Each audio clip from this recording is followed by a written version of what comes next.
سورہ بقرہ 275 نمبر کی آیت سے شروع ہو رہا ہے سبق آج کا۔ قرآن کریم کی آیتوں کے درمیان جو ربط ہے لطیف باریک ہوتا ہے۔ ایسا محسوس ہوتا ہے بظاہر کہ اوپر کی آیت میں خرچ کرنے کا ذکر ہے اور اس کے بعد کی آیت میں ربا سے بچنے کا ذکر ہے، لیکن دونوں کے درمیان تعلق کیا ہے؟ بہت ہی لطیف ہے۔ آپ کو یاد ہے گزشتہ ہفتے میں یہ بات کہی گئی تھی کہ سیدنا ابوبکر صدیق رضی اللہ تعالی عنہ نے 40,000 دینار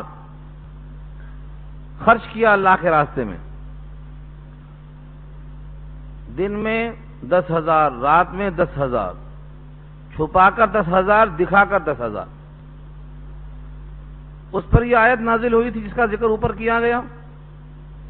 ایک طرف یہ عمل ہے کہ رضائے الہی کے لیے آدمی مختلف طریقوں سے خرچ کر رہا ہے، یہ ایک انسان کا فطری امتیاز ہے۔ اس کے برخلاف دوسرے وہ لوگ ہیں جو لوگوں پر مال اس لیے لگاتے ہیں کہ پلٹ کر زیادہ ہو کے آئے گا، سود جس کو کہتے ہیں۔ ایک طرف وہ جذبہ ہے کہ خدا کے مخلوق پر رحم و کرم کیا جائے، اور ایک طرف یہ طریقہ ہے کہ ان سے کیسے کھینچ لیا جائے۔ تو دونوں میں ربط ہے نہیں ہے؟ اوپر خرچ کرنے کے بارے میں ہے رضا الہی کے لیے، اور یہاں اپنا مال لگاتے ہیں تاکہ زائد آئے۔ یہاں سے لے کر مکمل جو بحث آ رہی ہے سود پر، بہت طویل بحث آ رہی ہے، اور قرآن کریم میں میں نے تلاش کیا 10 آیتیں ایسی ہیں جو ربا کے بارے میں بالکل واضح ہیں،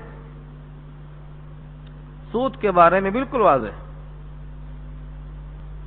21واں پارہ سورہ روم کے اندر آیت نمبر 39 ہے، بہت واضح پیغام دیا ہے اللہ نے، اور اتفاق سے اس جمعے کو میرا عنوان وہی تھا،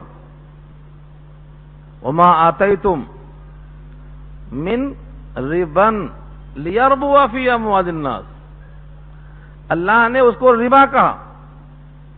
اگر کوئی آدمی کسی کو مال دے رہا ہے اس ارادے سے کہ اس میں بڑھ کر آئے گا، تو اس کو اللہ نے کیا کہا؟ ربا کہا، ربا۔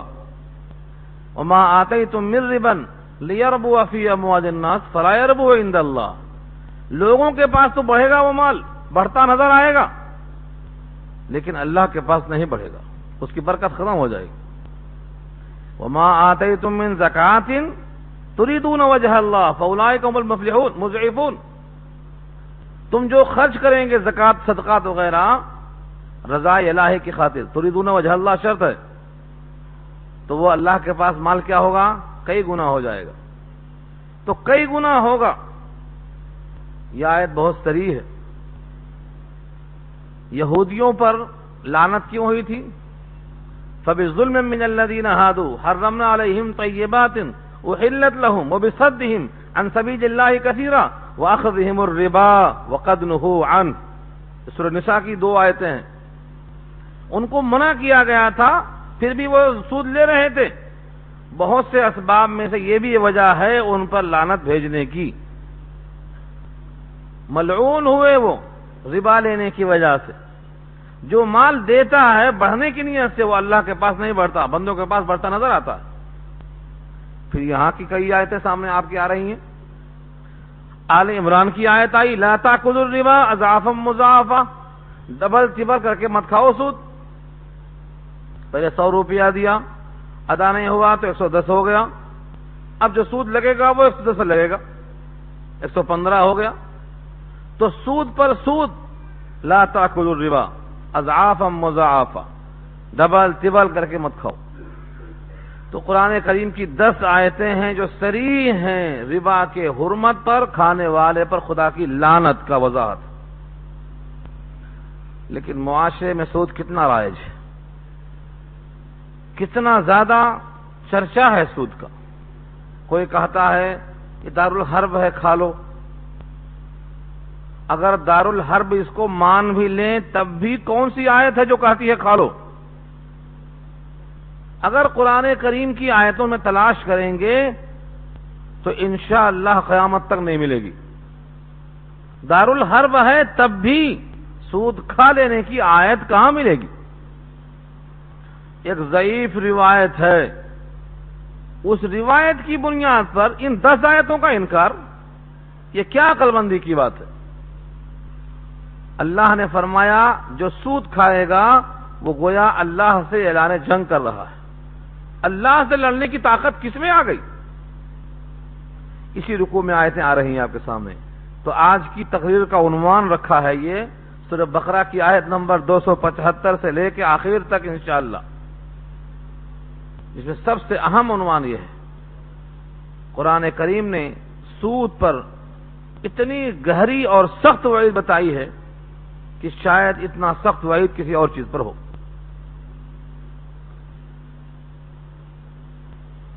جو لوگ کھاتے ہیں ان کا حال کیا ہوگا قیامت میں، یہاں سے شروع فرمایا۔ کھا لو، کب تک کھائیں گے؟ وہ دن تو آنے والا ہے کہ دنیا سے چھوڑ کے جانا ہے، اس میں کسی کو شک تو نہیں ہے۔ ہاں ہو سکتا ہے 10 سال ہو، 20 سال ہو، 30 سال ہو، 40 سال ہو، 50 سال ہو، بہت ہے تو سنیچری مار دیں گے 100 سال، اس کے بعد تو اترنا ہے قبر کے گڑھے میں۔ لیکن یہ شہد کھایا جا رہا ہے، یہ سود کی شکل میں شہد مزہ آ رہا ہے، کھا رہے ہیں لوگ۔ ایک صاحب نے مثال دے کے مجھے بتایا، کہاں ہے روایت، کہاں ہے یہ واقعہ مجھے نہیں معلوم، یہ بلا صفا سمجھ لو، سن لو، مگر بلا صفا سن لو، مگر مثال فٹ ہے۔ ایک صاحب کو شیر نے دوڑایا تو آ کے کنویں میں اتر گئے رسی کو پکڑ کے، دیکھا نیچے تو اژدہا ہے، اور اس رسی کو جو پکڑ کے آئے تھے 2 چوہے پہنچ کے کاٹنے والے، ایک کالا چوہا ایک سفید چوہا، اس سے رسی کو کاٹ رہے ہیں۔ یہ کنویں میں شہد کا ایک بھٹا لگا ہوا تھا، اس میں سے رس ٹپک رہا ہے، لے رہا چاٹ رہا، لے رہا چاٹ رہا۔ اس کے مزے میں بھول ہی گیا کہ اوپر شیر بیٹھا ہوا ہے، اوپر گیا تو کھا جاتا اور نیچے گیا تو اژدہا ہے، نگل جاتا۔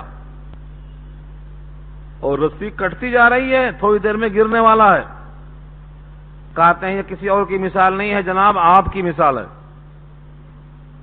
وہ جو شیر ہے وہ موت ہے، سائے کی طرح لگا ہوا ہے، کوئی انسان نہ کہے کہ میرے پیچھے نہیں ہے وہ، جب بھی آتا ہے دنیا میں کوئی انسان تو وہ موت پیچھے ساتھ ساتھ آتی ہے۔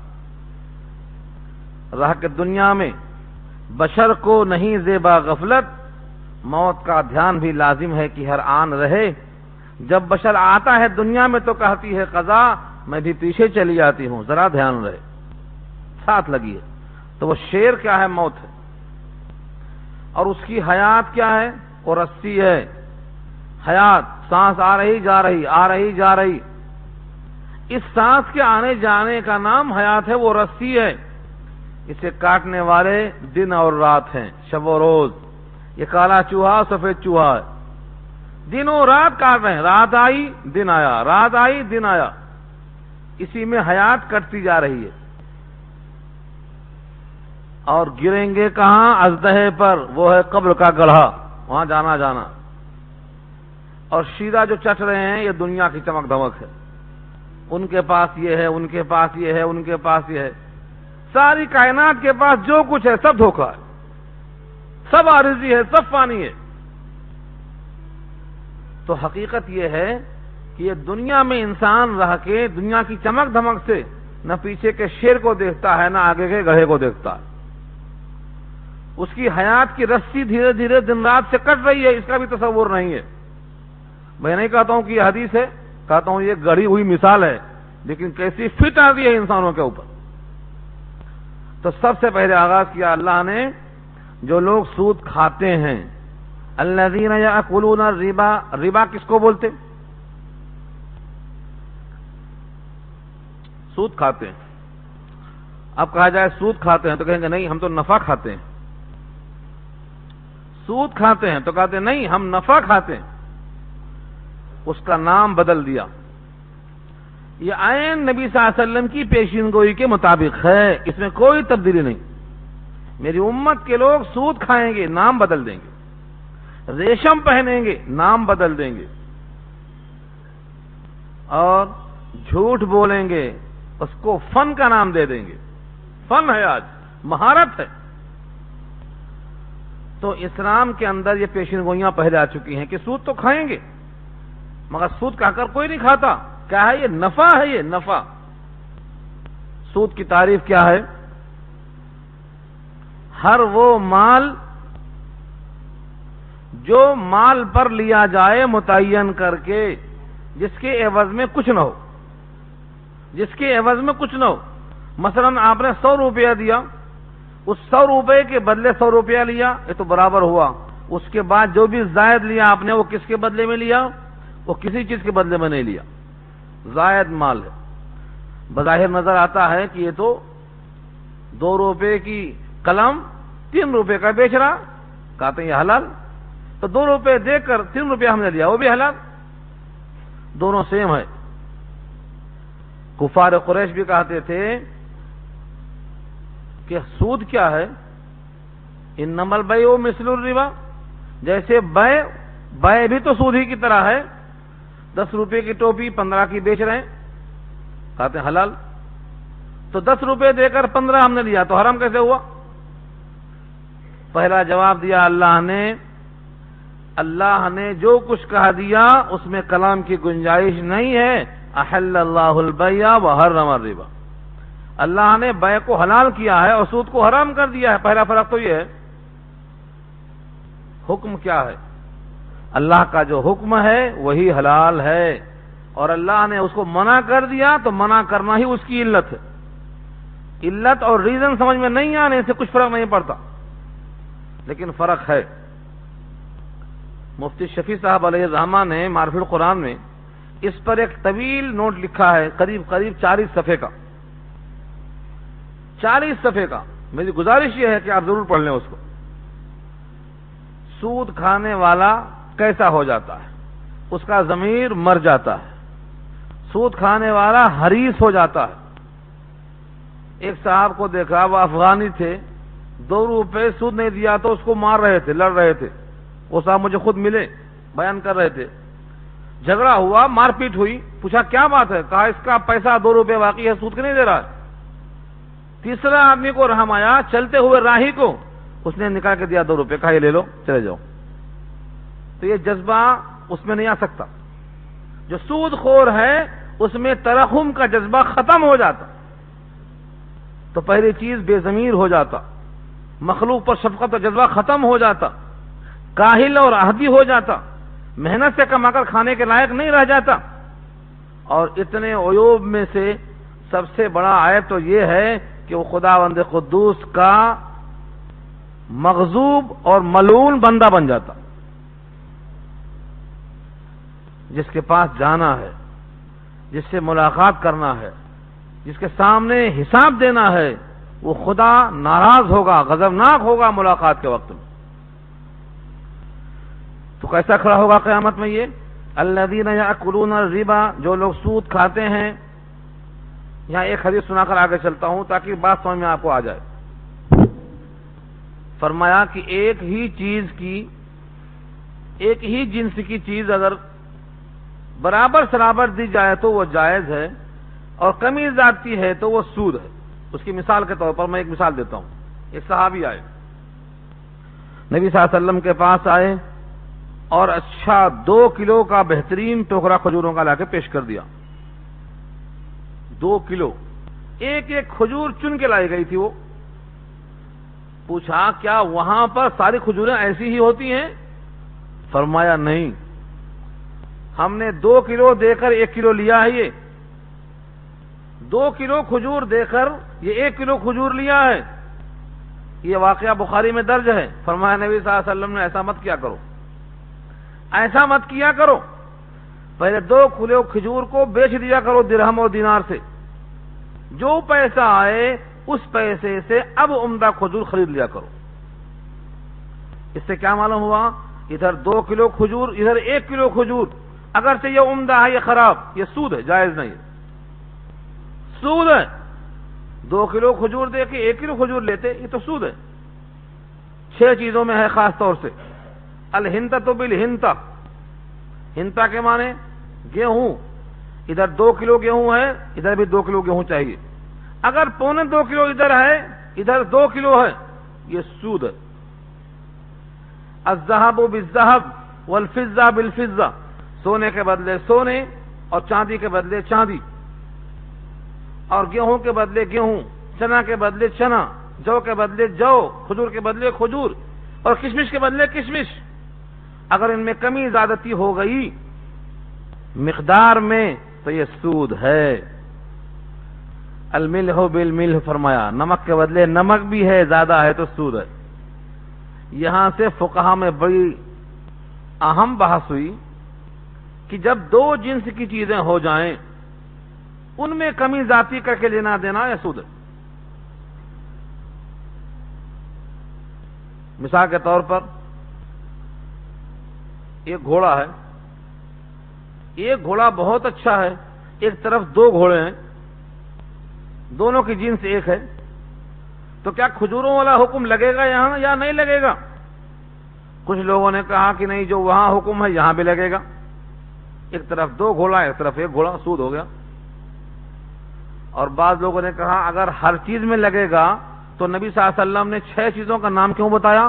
2 کا نام بتایا ہوتا، 3 کا نام بتایا ہوتا، وہ صرف 6 ہی میں ہے، باقی میں نہیں ہے۔ یہ دونوں قول پر لمبی بحث ہو سکتی ہے۔ اس بحث کو سمجھنا چاہتے ہیں آپ تو معارف القرآن میں اسی آیت کو 80 صفحے تک لکھا ہے انہوں نے، 340 سے لے کر 380 تک لکھا ہے، ضرور پڑھیے، تفصیل کے ساتھ معلوم ہوتا آپ کو، کیونکہ باریک اور لطیف بحثوں کو عوام کے بیچ میں ہم نہیں لا سکتے۔ لیکن خلاصہ یہ عرض کر دوں کہ ایک چیز کو اگر ایک ہی جنس میں بیچ رہے ہیں تو کمی ذاتی سود ہے۔ بہت سے کاروبار جو سونے چاندی کے ہوتے ہیں، آپ کہیں گے یہ 1 تولہ سونا ہے، اس کے بدلے 1 تولہ سونا کا زیور دے دو، وہ کہے گا ہم 14% کاٹ لیتے۔ 14% کیوں کاٹتے؟ یہ ویسٹڈ ہے۔ 1 تولہ دیا اور 1 تولہ لیا، نہیں نہیں نہیں، 14% کم کر دیتے ہم، سود ہے یہ۔ مگر کیا کریں گے آپ؟ کوئی شکل ہے؟ ہاں شکل ہے۔ پہلے آپ اپنا سونا بیچ دیجئے، رقم لے لیجئے، رقم لینے کے بعد جو خریدنا خریدیے، آپ سونا دے کر سونا لیں گے، اس نے 7% 14% کا کاٹ لیا ہے، تو وہ آپ نے سونے کے بدلے سونا لیا اور کم لیا، زیادہ اس نے لے لیا، اس کا لینا اور آپ کا دینا دونوں سود ہے، یہ ربا ہے۔ ایک جنس کی اگر چیزیں ہیں تو لینے دینے میں کمی زیادتی نہیں ہونا چاہیے، احتیاط اسی میں ہے، چاہے چاندی ہو، چاہے سونا ہو، چاہے جو ہو، چاہے چنا ہو، چاہے نمک ہو۔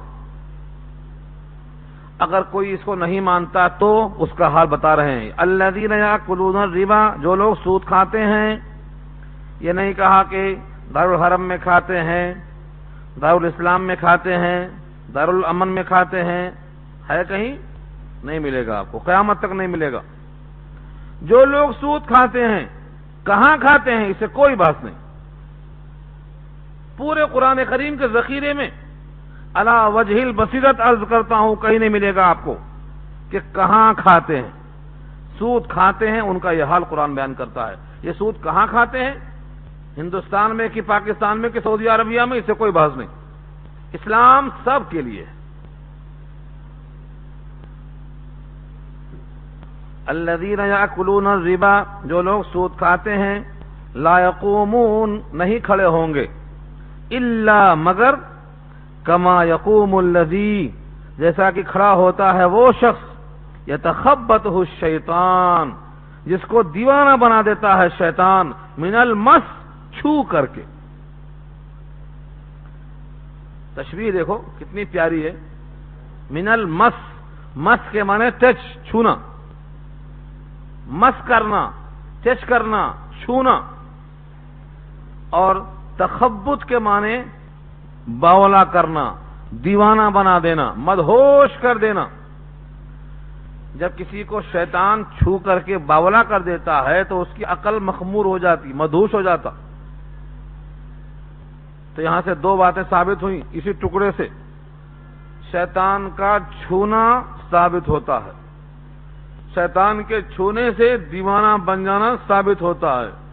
سود کھانے والا قیامت میں ایسا ہی اٹھے گا جیسا دنیا میں شیطان کا چھوا ہوا دیوانہ بڑبڑاتا ہے، ایسا کھڑا ہوگا قیامت میں۔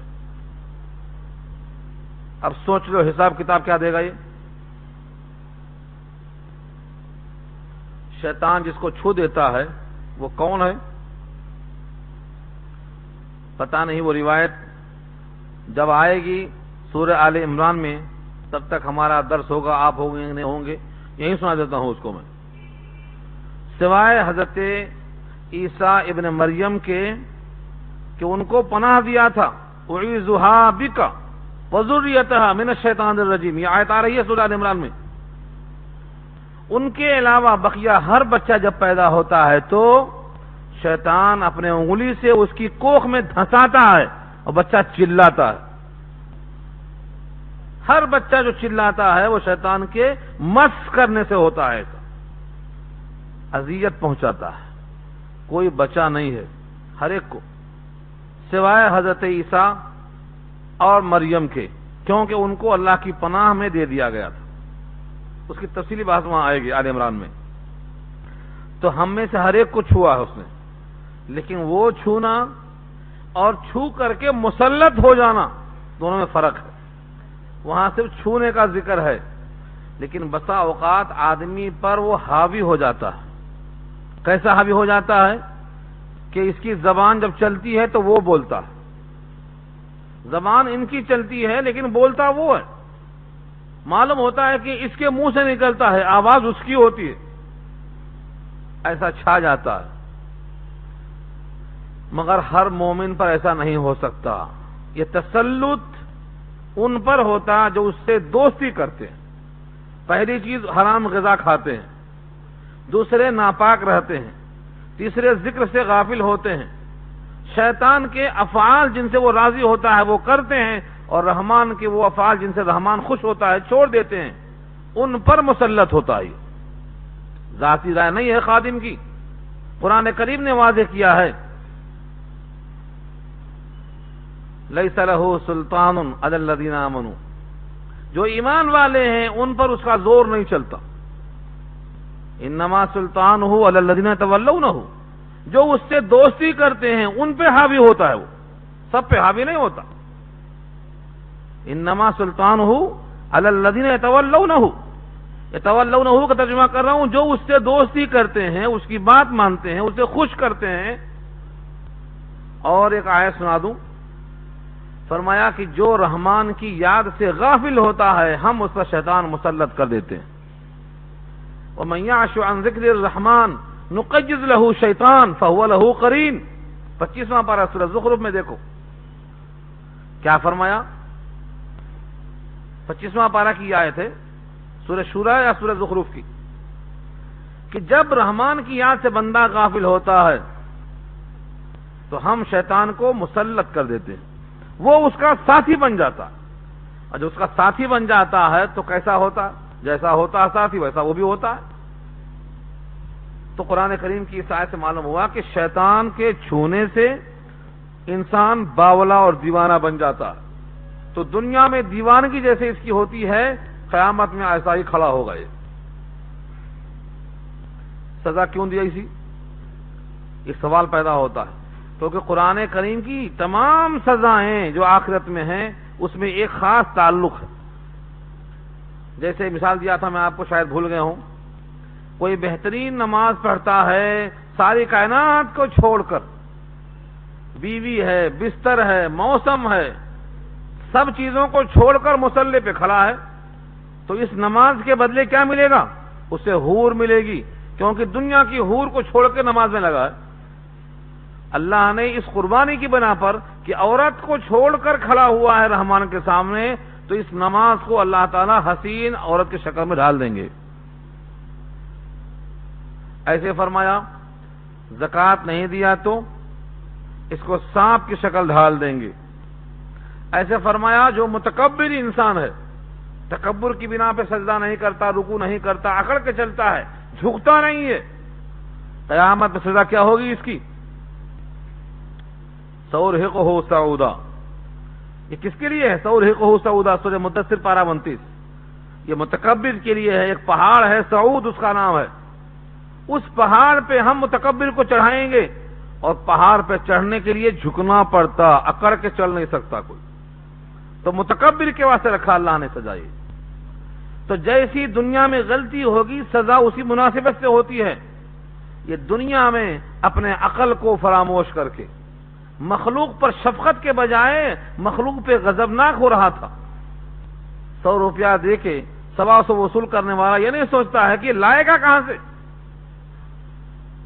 کہاں سے لائے گا، کتنی مشقتوں سے لائے گا، اور کیا یہ ہو سکتا ہے کہ وہ اپنا جسم فروخت کر کے لائے؟ ہاں یہ بھی ہوتا ہے، مجبوراً عورت جسم فروشی پہ آمادہ ہو جاتی ہے، اپنی اولاد کو رہن رکھ دیتی ہے۔ کتنے واقعات ملتے ہیں آج بھی۔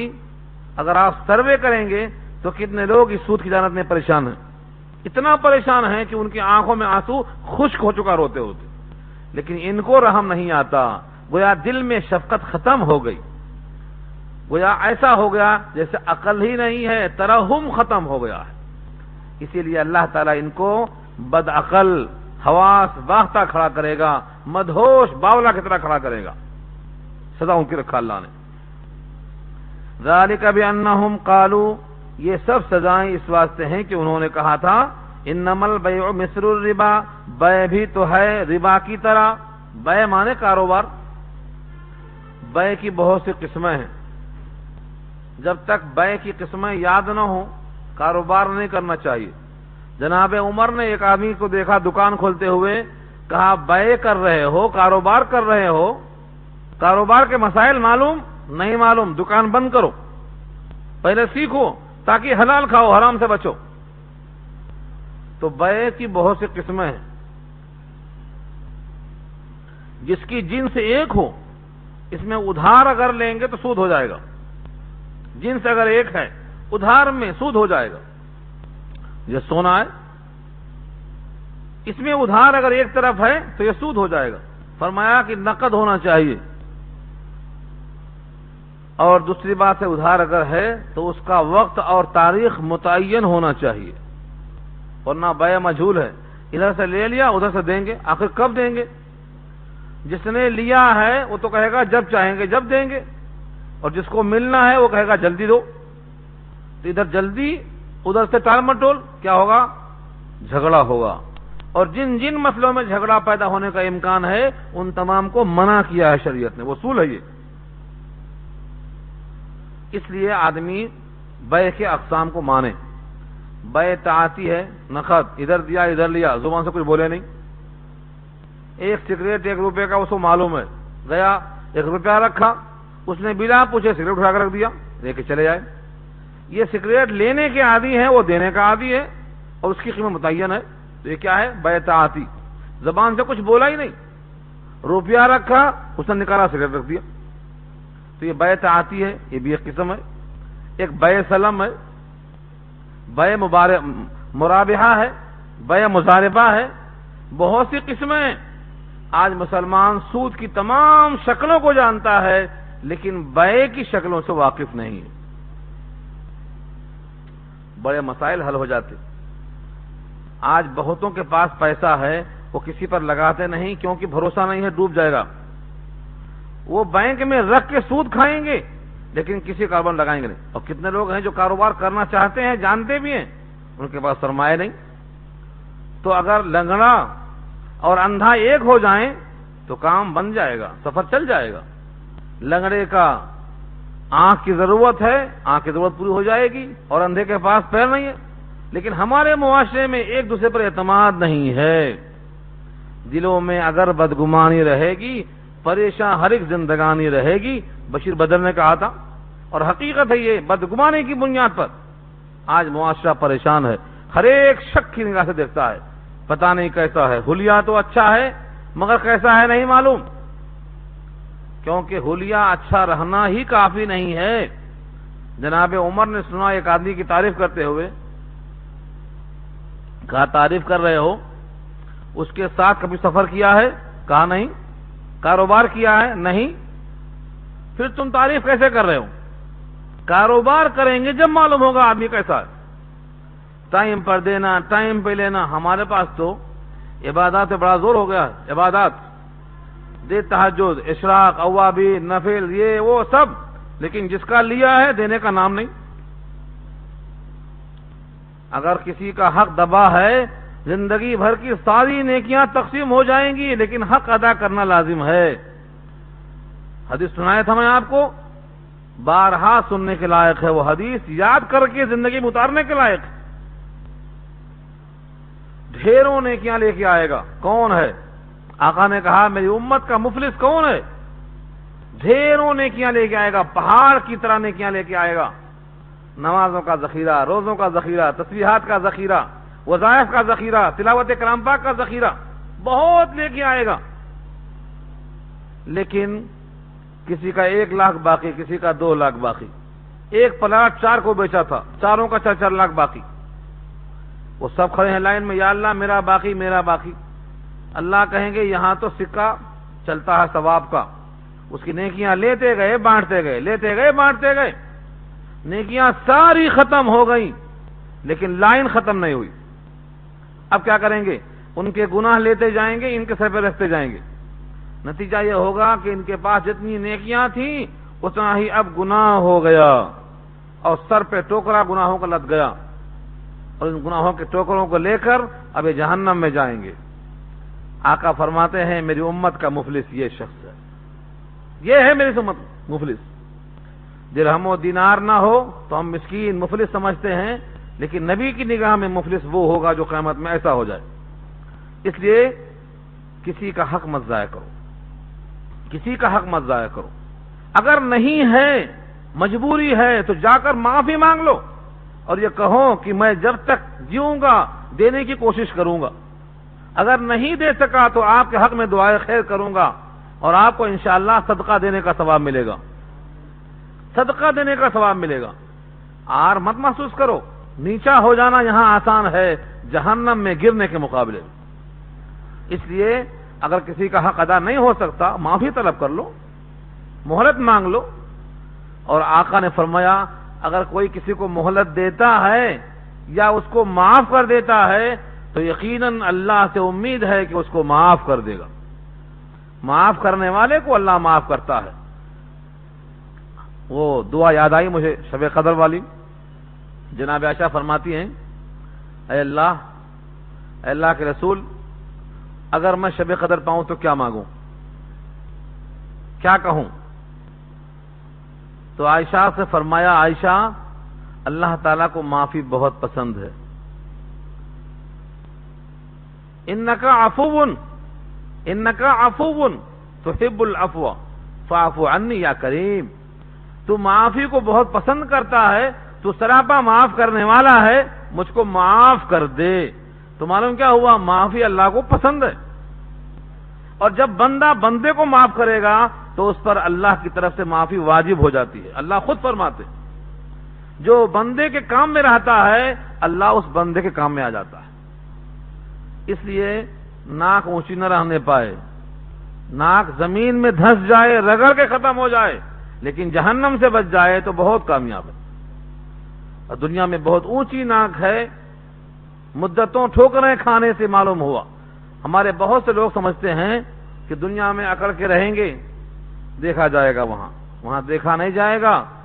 وہاں تو روتے روتے آنسو خشک ہو جائیں گے، خون کے آنسو روئیں گے، اتنا روئیں گے کہ اس میں کشتی چل سکتی ہے. ذاتی رائے نہیں ہے، احادیث کا مضمون بتا رہا ہوں میں آپ کو. کشتیاں چلیں گی ان کے روتے ہوئے آنوں. اس لیے کسی کا حق لینے کے بجائے ادا کرنے کی کوشش کرو. تو ان کا یہ قول کہ بے بھی تو سود کی طرح ہے، جب بے حلال تو سود بھی حلال. مثال دیا میں آپ کو، 2 روپے کا قلم بیچ رہے ہیں 4 روپے میں، کہتے ہیں حلال، اور 2 روپے دے کر ہم نے لیا 3 روپے تو کہتے ہیں حرام. کیوں حرام؟ جواب سنو. پہلا جواب فرمایا وَأَحَلَّ اللَّهُ الْبَيْعَ وَحَرَّمَ الرِّبَا.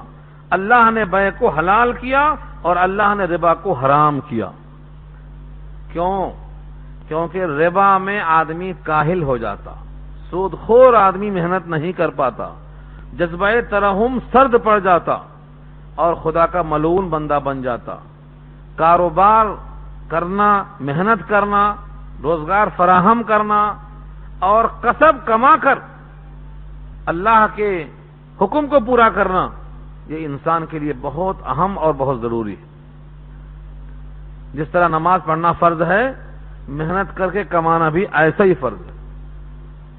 جس طرح روزہ رکھنا فرض ہے، اپنے بال بچوں کی پرورش کے لیے محنت کرنا اور راتوں میں محنت کرنا، دنوں میں محنت کرنا ایسا ہی فرض ہے، لیکن حلال طریقے سے۔ کل ایک صاحب نے فون کیا، وہ فون کرنے والے صاحب بھی مفتی صاحب ہیں، ان کو شک ہوا تو انہوں نے فون کیا، کیا ہے مسئلہ آخر؟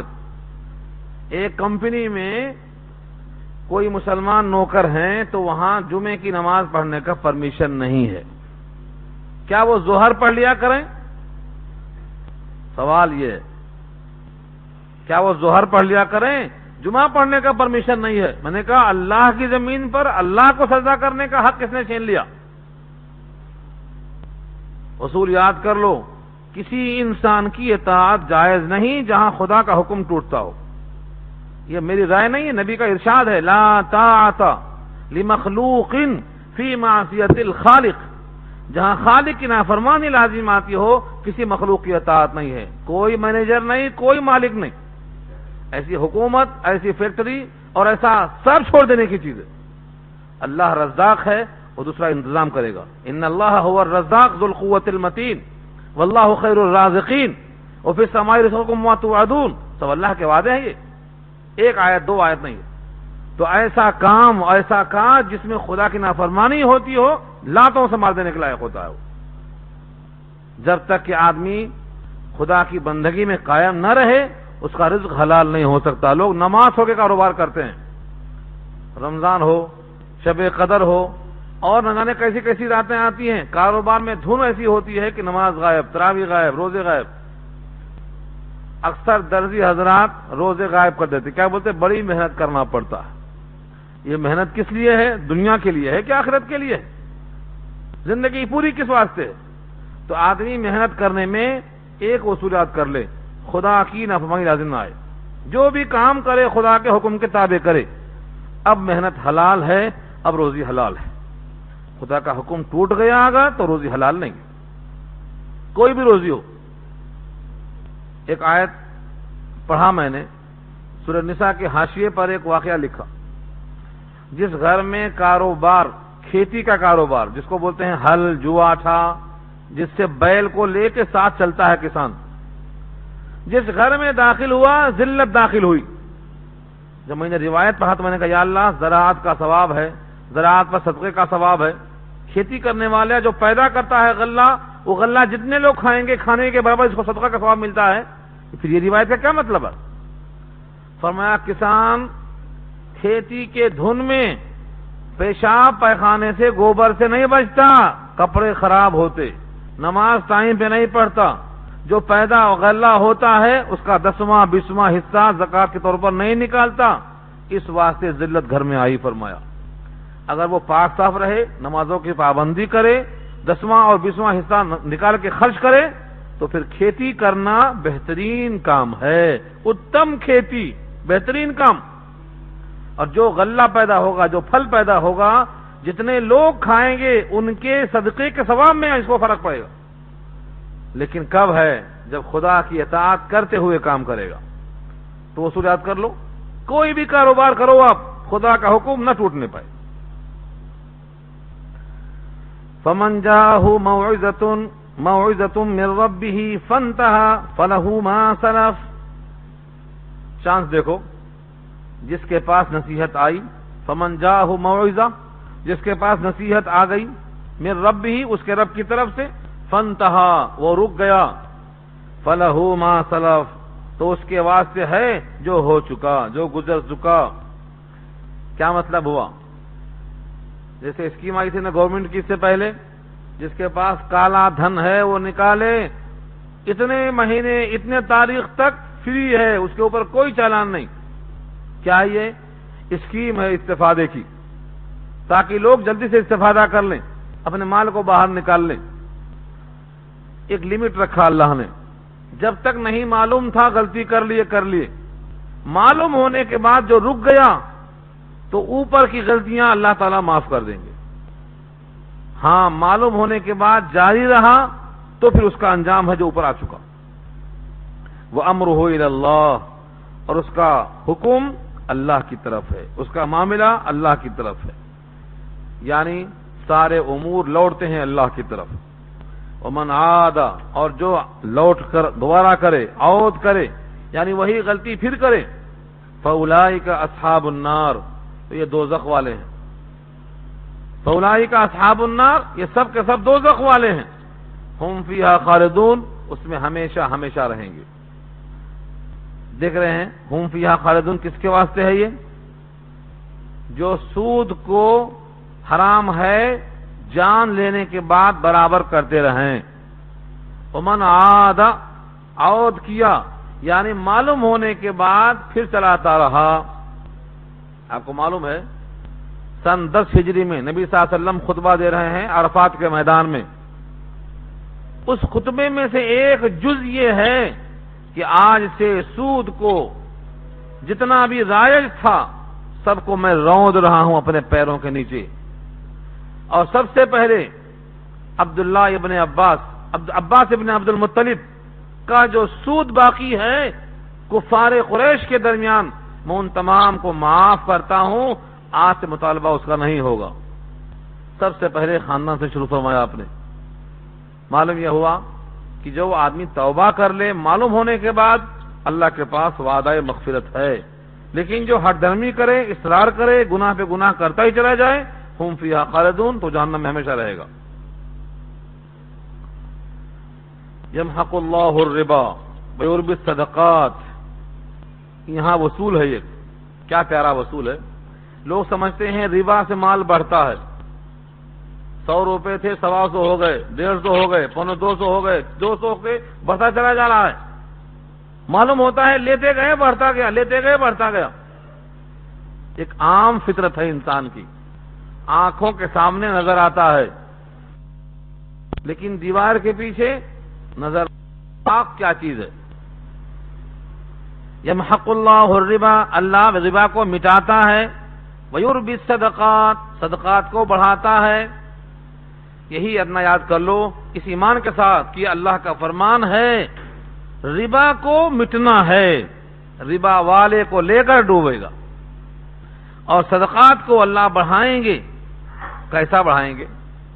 حدیث میں آتا ہے اگر کسی آدمی نے 1 کھجور خیرات کیا، 1 کھجور، وہاں پر حدیث میں تمرتن کا لفظ ہے، 1 کھجور،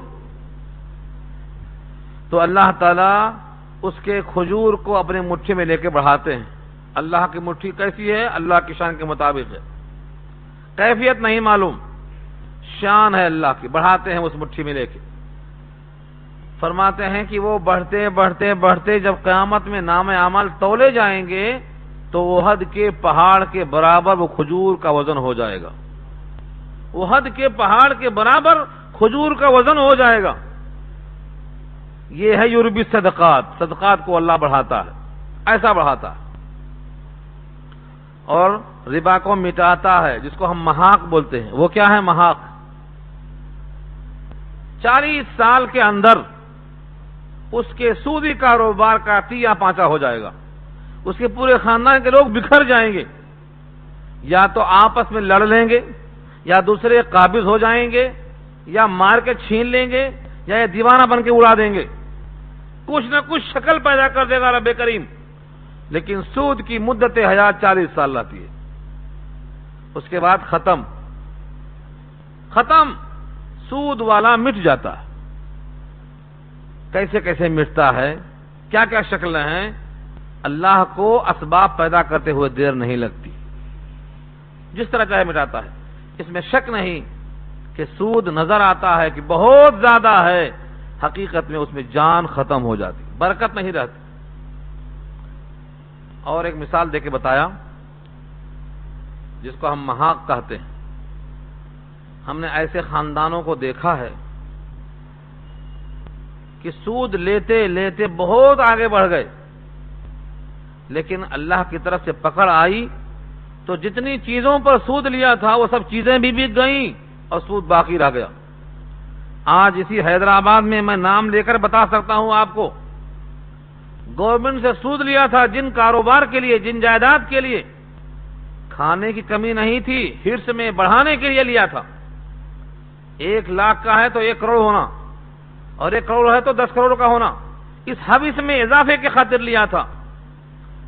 آج وہ اپنے زبان سے کہتے ہیں اگر میرا سارا قرضہ ادا ہو جائے، میرے پاس 1 روپیہ بھی نہ رہے تب بھی میں راضی ہوں، اور حالت یہ ہو گئی ہے کہ جسم کا چمڑا بک جائے گا، ادا نہیں ہوگا۔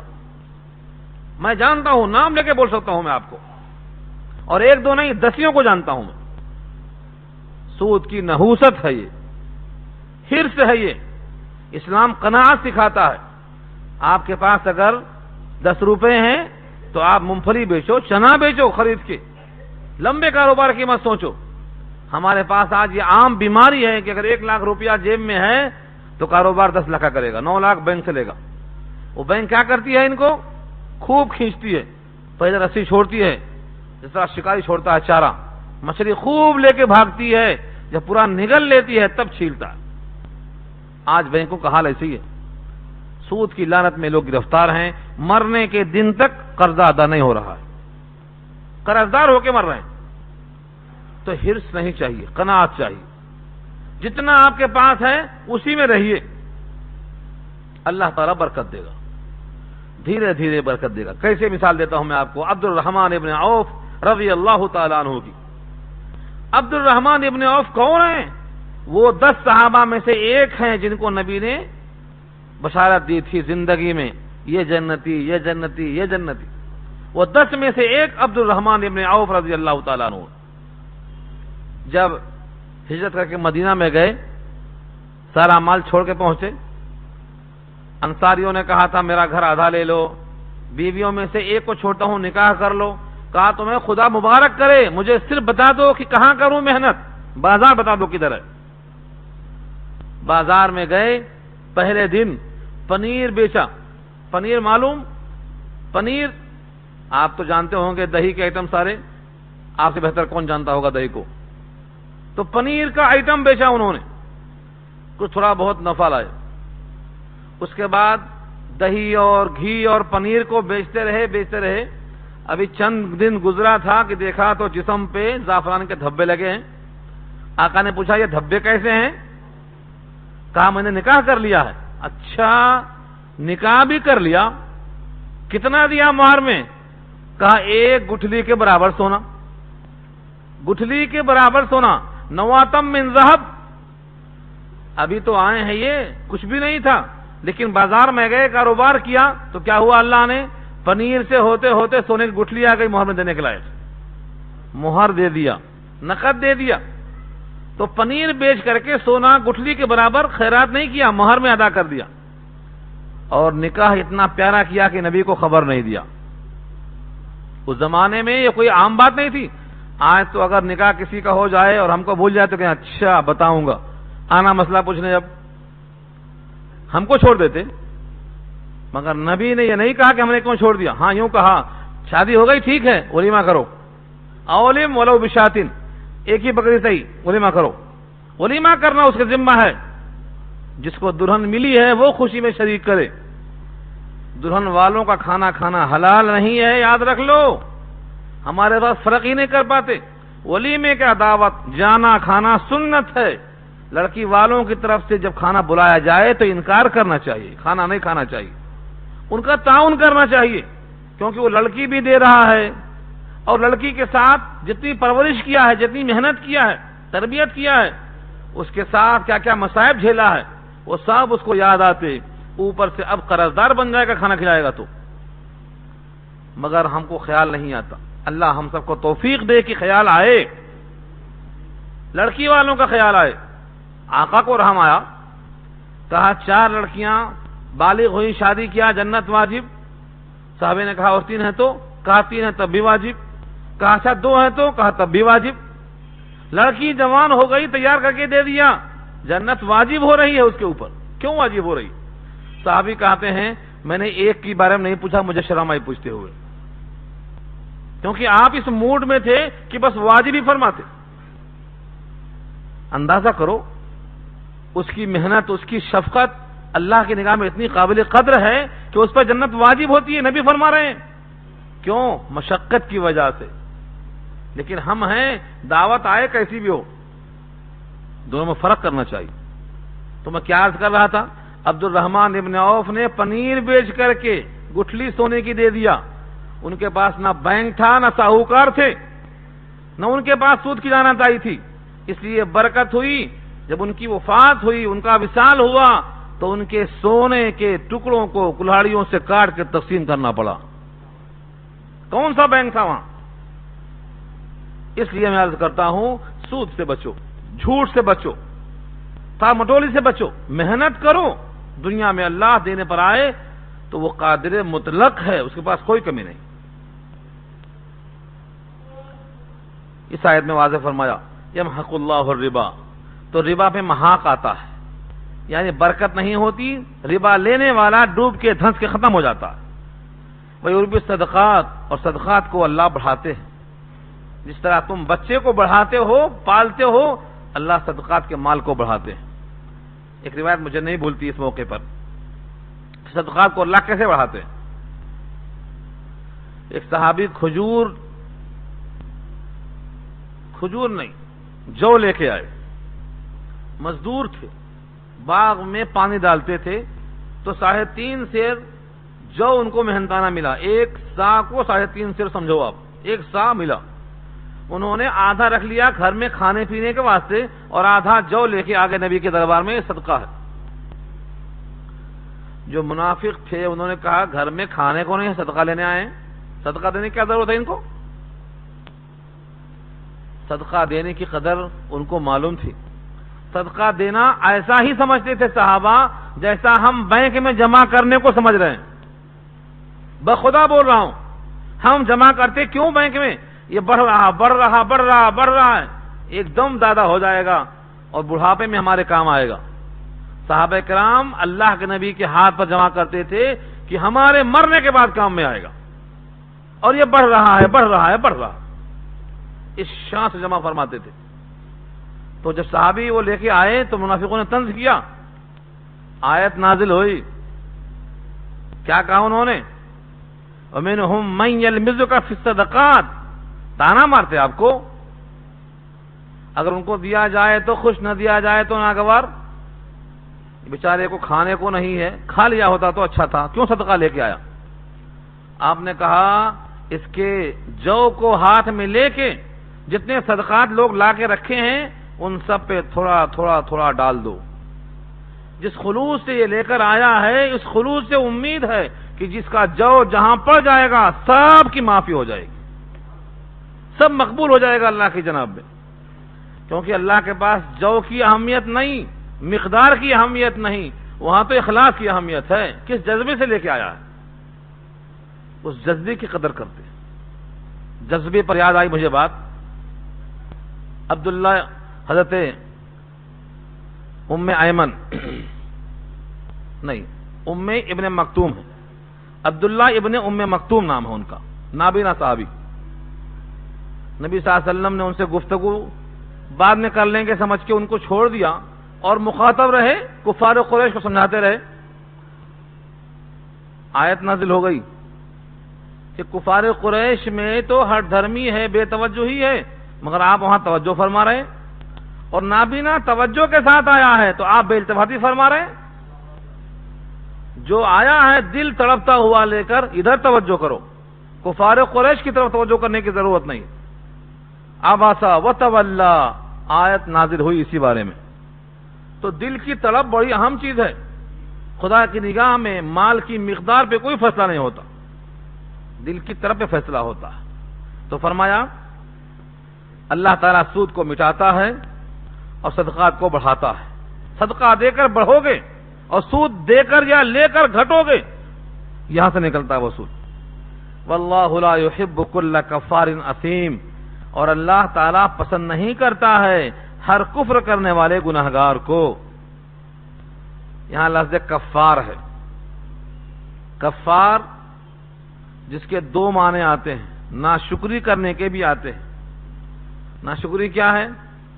اللہ نے مال دیا تھا کہ بندوں پر خرچ کرو، تم بجائے خرچ کرنے کے ان سے لینا چاہتے ہو۔ خرچ کرنے کے بعد ایک آدمی قربانی میں ایک ٹانگ بھیجتا، کیا امید رکھتا ہے کہ ادھر سے پلٹ کے دو آئے گی، ذرا بڑی آئے گی، اور اگر نہیں آئی تو ناراض، اچھا ہم نے دیا تو نے نہیں بھیجایا۔ یہاں تک کہ شادی میں بھی تحفہ دیتے، تحفہ دے کے کیا امید رکھتے کہ ہماری شادی جب ہوگی ہمارے گھر میں ہوگی یہاں تحفہ آئے گا۔ تو اگر اس امید پر دیا جائے لیا جائے دل میں نیتوں کے ساتھ، فلا یربو عند اللہ، اللہ کے پاس نہیں بڑھتا، اس کا کوئی صلہ نہیں ملتا اللہ کے پاس۔ ہاں اس نیت سے دیا جائے کہ ہم صدقہ اس واسطے دے رہے ہیں کہ یہ ہدیہ ہے، نبی کی سنت ہے، آقا کا عمل تھا۔ جب بھی کوئی گاؤں والا آتا، مثلا کوئی شہد لے کے آیا تو اس کے ڈبے کو خادنے بھیجتے تھے، اس میں کچھ نہ کچھ رکھ کے دیتے تھے۔ یہاں تک کہ آپ کی جو بیویاں تھیں ازواج مطہرات، ان میں سے کسی کے پاس کچھ توشہ آیا، کچھ ٹفن میں کچھ کھانا پینا آیا، تو اس میں دوسروں کے پاس سے جو آیا ہوا ہوتا اس میں سے رکھ کر کچھ نہ کچھ دے کے بھیجتے تھے۔ تو یہ تو ہدیہ ہے، تحادو تحابو، دینا لینا برکت کی چیز ہے، لیکن اس کی نیت سے کسی کے پاس بھیجنا یہ معیوب ہے۔ کسی کے پاس بھیجنا اس نیت سے کہ لگ کے آئے گا، ہمارے پاس مشہور ہے لگ کے آنا، لگ کے جو آتا یہ صحیح نہیں ہوتا، یہ غلط ہے۔ اس پر ایک آیت یاد کر لو، سورہ مدثر پارہ 29 کی ہے، وَلَا تَمْنُن تَسْتَكْثِرْ، حرام فرمایا، وَلَا تَمْنُن تَسْتَكْثِرْ، احسان نہ کرو زیادہ لینے کی امید کے لیے، جس کو دو اللہ کی خاطر دو۔ فرمایا ناشکرا انسان اللہ کو پسند نہیں۔ ناشکرا کیوں ہے؟ بندے پر رحمت نہیں، شفقت نہیں، پیار نہیں۔ اسیم گنہگار، اس میں سے اسیم سے غیر صفت ہے، جو گنہگار ہے ناشکرا ہے اللہ کو پسند نہیں آتا۔ اب یہاں سے ایک خاص اصلاح بتائی، اگر کسی باتوں کو سن کر کسی کے دل میں خیال آ جائے کہ چلو توبہ کر لیں گے، سچا ایمان اختیار کریں گے، عمل صالح کر لیں گے، نمازیں پڑھیں گے، زکوٰۃ دے دیں گے، تو کیا تلافی ہو جائے گی؟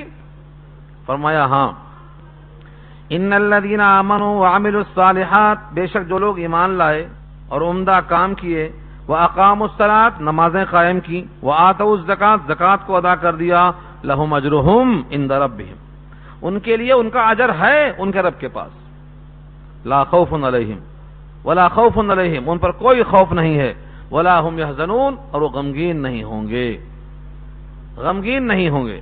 یہاں دو لفظ ہے، خوف نہیں ہے، غمگین نہیں ہوں گے، دو وقت میں دو باتیں۔ خوف نہیں ہے یعنی دینے کے بعد مفلسی کا خوف نہیں ہے، دینے کے بعد فاقے کا خوف نہیں ہے، دینے کے بعد ہم ضائع ہو جائیں گے خوف نہیں ہے۔ نبی صلی اللہ علیہ وسلم نے قسم کھایا ہے، ابن آدم کی قسم کھا کے کہتا ہوں، تم میں سے کوئی شخص بھی اللہ کے راستے میں دینے سے مفلس نہیں ہوگا۔ ایک کا نام بتا دو مجھے، اللہ کے راستے میں دینے سے مفلس نہیں ہوگا۔ لیکن دینے والا کا طریقہ کیسا ہو، یہ قرآن نے کہا ہے، وَلَا تَبْسُطْهَا كُلَّ الْبَسْطِ، پوری طرح ہاتھ مت کھول دو، فَتَقْعُدَ مَلُومًا مَحْسُورًا، کہ بیٹھ جاؤ اپنے آپ کو ملامت کرتے ہوئے، نہیں، حکم دیا ہے کتنا دینا کتنا رکھنا، اسلام ہے، وصول کے ساتھ ہے۔ ایک صحابی کا قریب وفات کا وقت ہوا، بیمار پڑے، نبی صلی اللہ علیہ وسلم تشریف لے گئے، انہوں نے کہا کہ میرے پاس مال بہت ہے، کوئی آگے پیچھے نہیں ہے، کیا کروں؟ خیرات کرنا چاہتا ہوں، کیا 1/3 کر دوں یا پورا مال کر دوں یا 1/3 کر دوں، کتنا کروں؟ آپ نے کہا 1/3 مال بھی بہت ہوتا ہے، 1/3 مال خیرات کر دو، 1/3 مال۔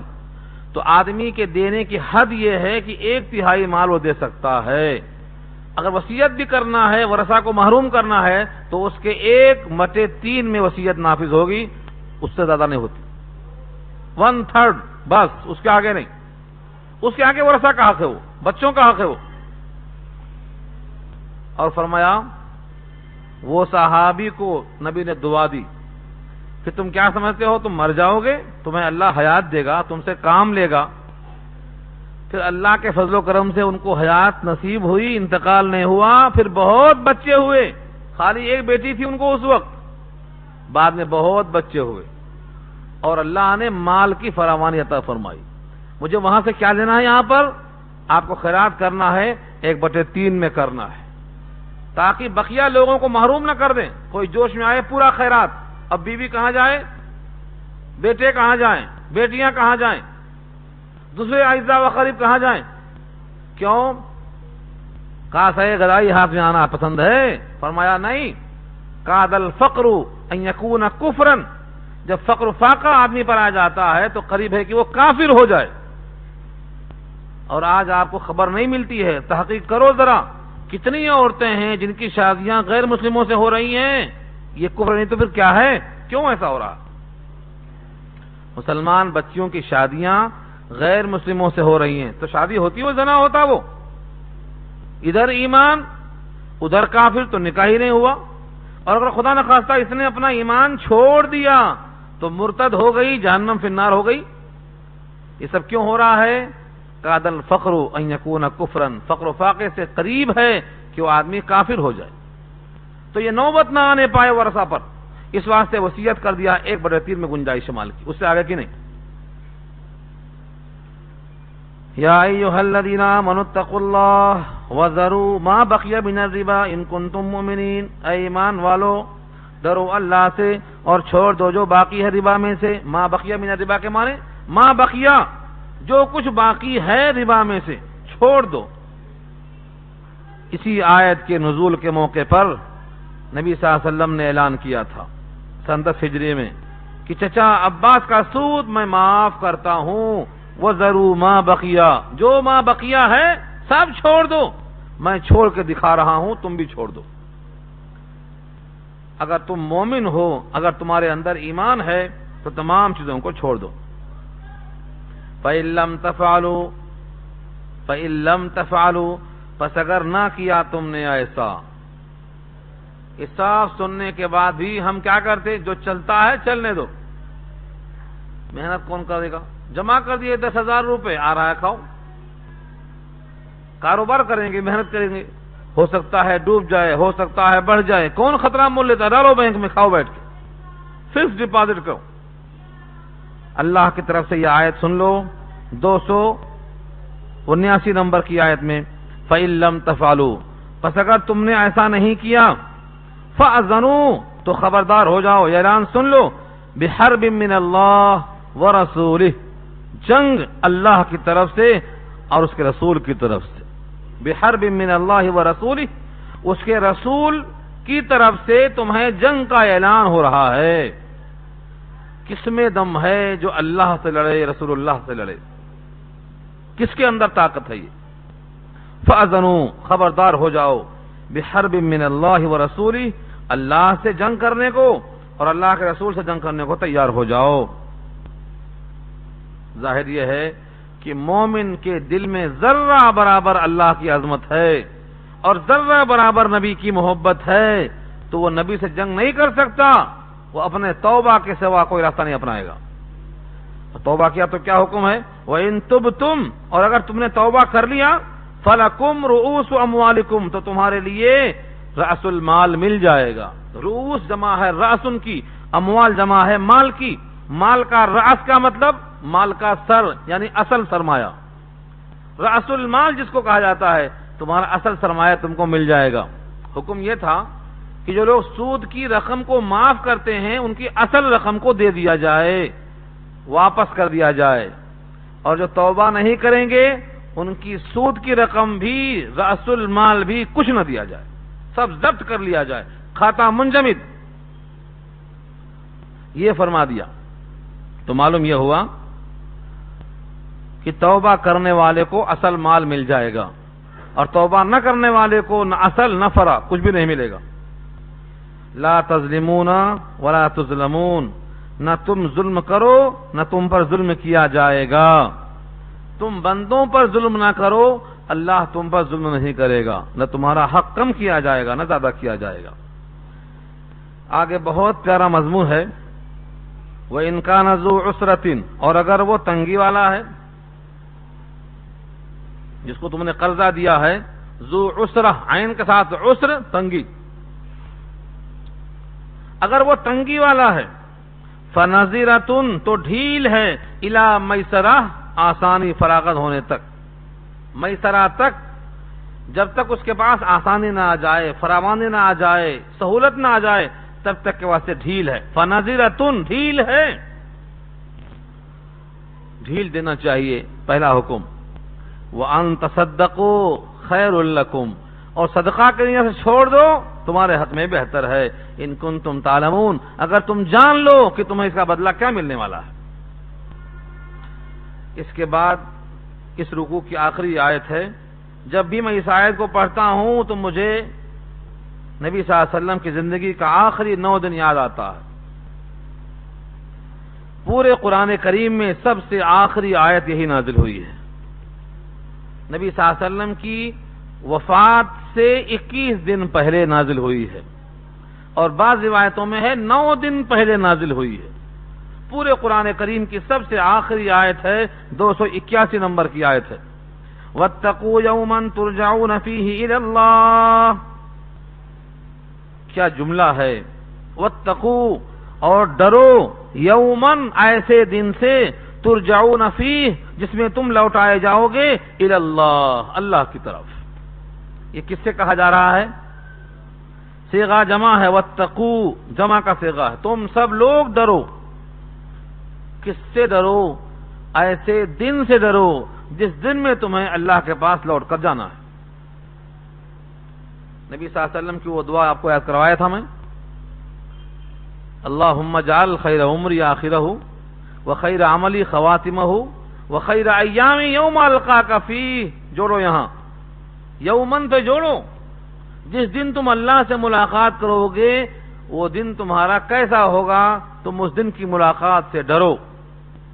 اسی واسطے آقا فرماتے تھے، اللہم اجعل خیر عمری آخرہ، اے اللہ میری عمر کا آخری حصہ بہت عمدہ بنا دے، وخیر عملی خواتمہ، اور میرے تمام اعمال صالحہ میں جو خاتمہ والا عمل ہے اسے بہتر بنا دے، اور فرمایا وخیر ایامی یوم القاک فیہ، میرے دنوں میں سب سے بہتر دن اس دن کو بنا دے جس دن میں اللہ سے ملاقات کرنے والا ہوں۔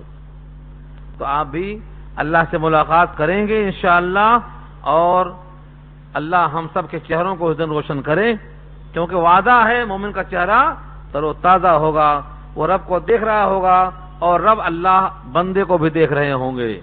دو طرف سے بھی اگر محبت ہے، الفت میں برابر ہے، جفا ہو کہ وفا ہو، ہر چیز میں لذت ہے، اگر دل میں مزہ ہو، ہم محبت سے اس کو دیکھیں، وہ پیار سے ہم کو دیکھے تو بہت اچھا رہے گا، اور اگر وہ غضبناک ہے اور ہم حیبت میں پریشان ہیں تو اس دن سے ہم اللہ کی پناہ مانگیں۔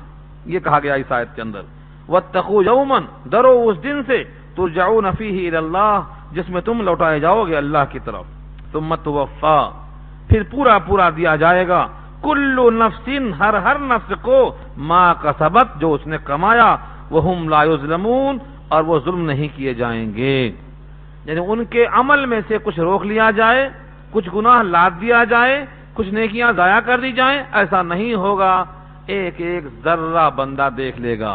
فمن یعمل مثقال ذرۃ خیرا یرہ ومن یعمل مثقال ذرۃ شرا یرہ، ذرہ برابر خیر ہے دیکھ لے گا، ذرہ برابر شر ہے تو دیکھ لے گا، لا یظلمون، کمی نہیں کی جائے گی، یہ اللہ کا وعدہ ہے۔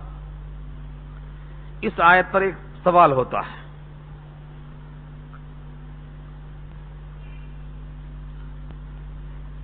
نبی صلی اللہ علیہ وسلم کی وفات سے 21 دن پہلے یہ آیت نازل ہوئی، اور دوسری روایت میں 9 دن پہلے، اور آپ کی وفات ہوئی ہے ربیع الاول میں، تو ربیع الاول سے پہلے رمضان کب آیا تھا؟ رمضان کے بعد شوال، ذی قعدہ، ذی الحجہ، محرم، صفر، ربیع الاول، 6 مہینہ پہلے رمضان آیا تھا۔ ظاہر یہ ہے کہ رمضان میں اس آیت کے نہ ہونے سے مکمل قرآن نازل نہیں ہوا، مکمل قرآن کب ہوا؟ آپ کی وفات سے 21 دن پہلے یا 9 دن پہلے۔ تو رمضان المبارک میں آپ نے پورا قرآن نہیں پڑھا، نہ 20 رکعت میں، نہ 8 رکعت میں۔ جو لوگ کہتے ہیں کہ 20 رکعت سنت نہیں ہے، نبی کا عمل نہیں ہے، ان سے میری گزارش یہ ہے کہ قرآن کریم کا پورا پڑھنا رمضان شریف میں نبی کی سنت ہو ہی نہیں سکتی، کیونکہ قرآن نازل ہوا ہے آخری آیت 9 دن پہلے، رمضان نہیں ملا۔ تحقیق کر لو، آپ کے سامنے میدان ہے، گھوڑا بھی ہے، میدان بھی ہے، ڈالو اس کے اندر۔ ہم جو 20 رکعت پڑھتے ہیں، قرآن ختم کرتے ہیں، جناب عمر ابن خطاب رضی اللہ تعالی عنہ نے تمام صحابہ کرام کی موجودگی میں اجماع قائم کیا ہے، اور صحابہ جس پر متفق ہو جائیں وہ عمل اللہ کو پسند ہے۔ سورہ توبہ آیت نمبر 100 اللہ کا وعدہ ہے، اور جس پر صحابہ کرام متفق ہو جائیں وہ عمل ہدایت کا ضامن ہے۔ سورہ توبہ کی آیت نمبر 100 10واں پارہ پڑھ لیجئے۔ یہ مسئلے کے ساتھ اور بھی مسائل ہیں لیکن وقت ہو گیا ہے۔ آپ حضرات دعا کریں کہ اللہ تعالی عمل کرنا آسان فرمائے۔ چٹھی میں کیا ہے بھائی؟